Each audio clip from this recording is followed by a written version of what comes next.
At the track, it's as black as a yard up a chimney. How's that look? You tell me. I can't see. To counter the possibility that he's memorized the track from his last run, Grant will set off in the opposite direction.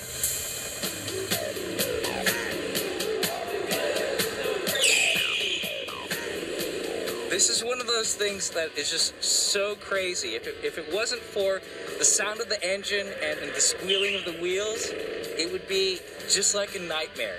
Just these blurry shapes rushing past you, and then wham, something's right in your face. I mean, it is a totally surreal experience. After crawling his way around the rest of the course, Grant finally crosses the line.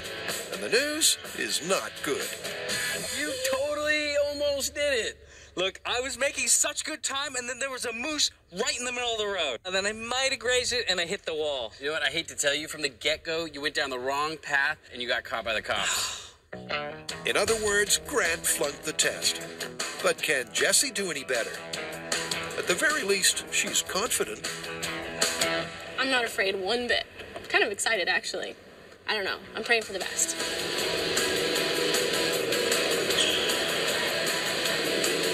One problem with those sensitive rod cells is they mostly help with peripheral vision. The fovea, which is used to focus, has very few. It was fairly close to what I had expected. I knew I was going to be hesitant in stepping on the gas. She missed the moose, but latched onto the log. So if this was the real world, she too would have crashed and burned. I think I still have the log attached to me.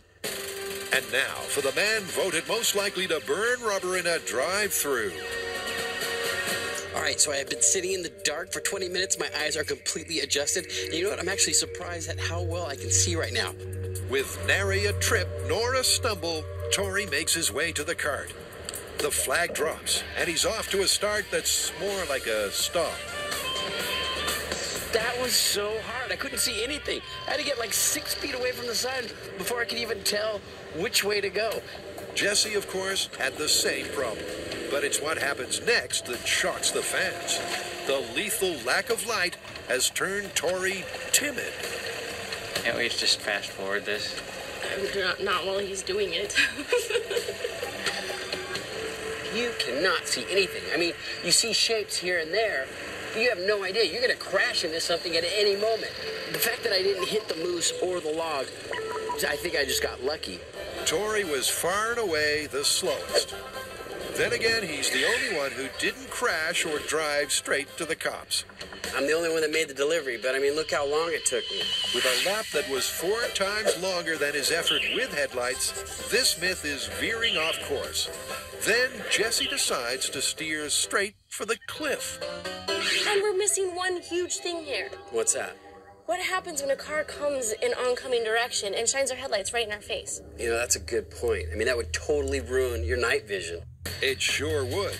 And in the interest of proper procedure, we're about to put that to the test.